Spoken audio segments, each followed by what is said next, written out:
Trick or Treat 2025. A true Halloween story. Halloween has always been my favorite night of the year. Not because of the candy or the costumes, but because there's something about October air that feels alive. The smell of cold leaves, the sound of kids running down sidewalks, the glow of orange lights through fog. It's nostalgic and creepy at the same time.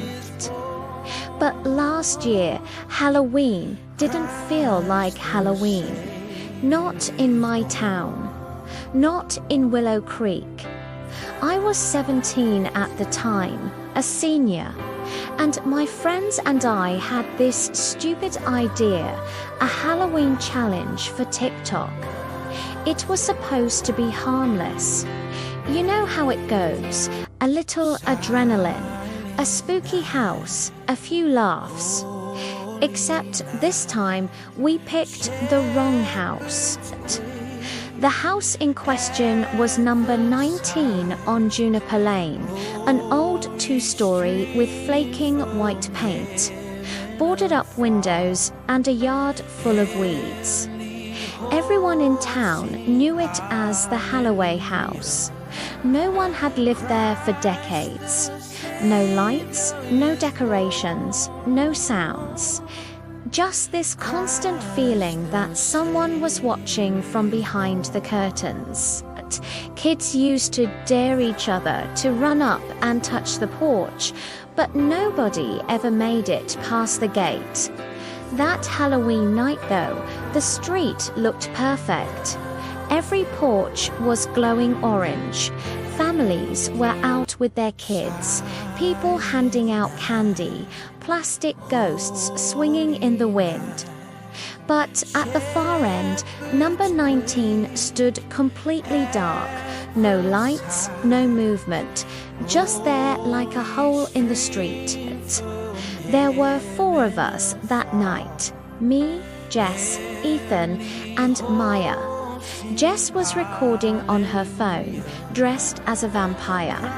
Ethan had this LED mask and was full of dumb confidence. Maya was the only one with any sense. I was somewhere in between, nervous, but trying not to show it. We were halfway down the block when Jess said, "All right, here's the challenge. Knock on number 19 and say trick or treat. If someone answers, you win $100. Ethan laughed. Easy, it's abandoned. I'll do it twice. Maya muttered, don't be an idiot. But she followed us anyway. The closer we got, the colder it felt. I don't know if it was the wind or just nerves, but my hands felt numb. The air around the house didn't move. No crickets, no leaves, no sound. Just silence so thick it made my ears ring. Ethan went first. He climbed the steps and knocked 3 times on the door. Trick or treat, he yelled, laughing. No response. He turned back toward us with a smirk. See, told you. No, and then, from inside the door came 3 knocks. Not echoes, not his own. 3 sharp, deliberate knocks from the other side. All of us froze. Ethan blinked, confused. Was that it? Before he could finish, the door creaked open about 2 inches. Cold air rolled out, air that smelled like dust and something rotten sweet, like old candy and rusted metal. Ethan leaned closer, phone light shaking slightly. Hello? From the darkness, a voice whispered, soft, childlike, but wrong. Trick or treat. That was all it said. Maya screamed, dropped her candy bag, and ran. But the rest of us followed. When we looked back, the door was closing slowly, all by itself. that should have been the end of it. But it wasn't. The next day, everyone at school was talking about the video Jess uploaded. The clip showed Ethan knocking, the weird knocking sound from inside, and then the whisper. But the whisper didn't sound the same on the video. It was distorted, stretched like multiple voices saying it together. By lunch, the video had 500,000 views. Most of the comments called it fake. But our history teacher, Mr. Palmer, stopped me after class. He looked pale.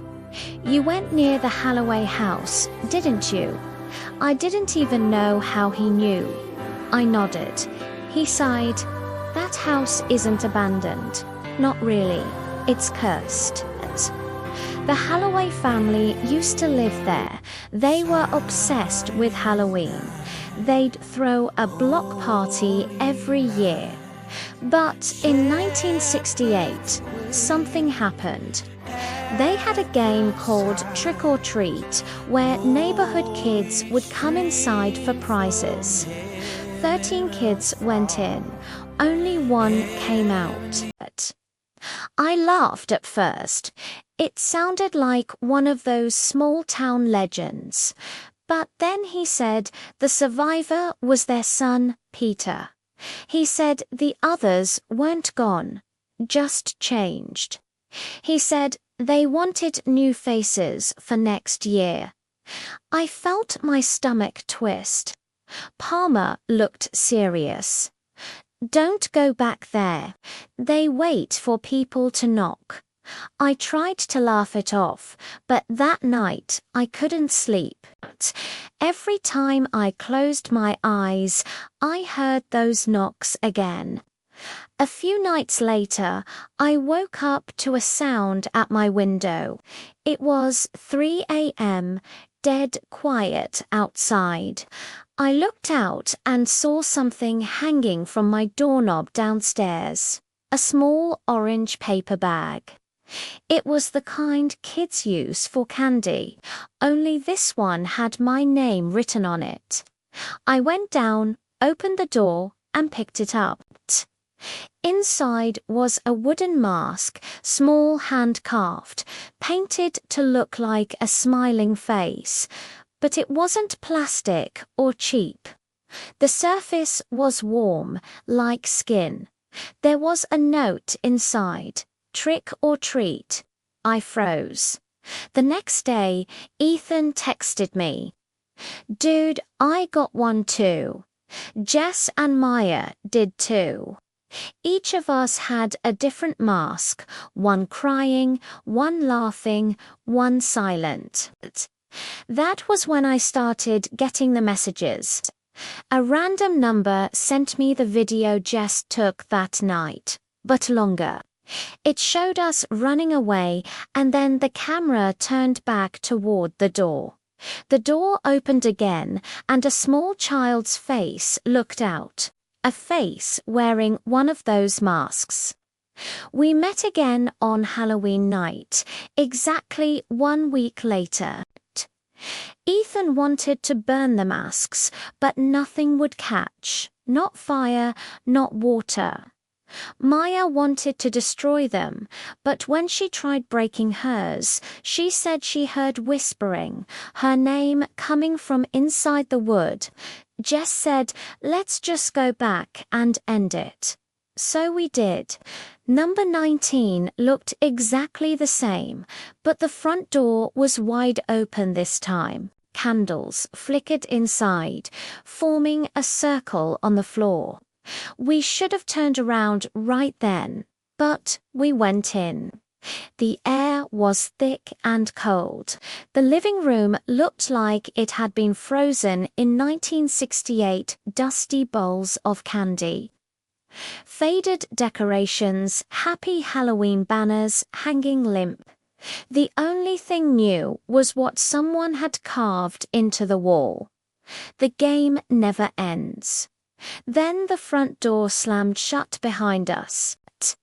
The candles burned brighter. A soft voice came from somewhere inside the house. "Welcome back, players," Jess screamed. Dropping her phone, the flame nearest to her flared up, burning in the shape of a smile. Ethan shouted, "Who's there?" No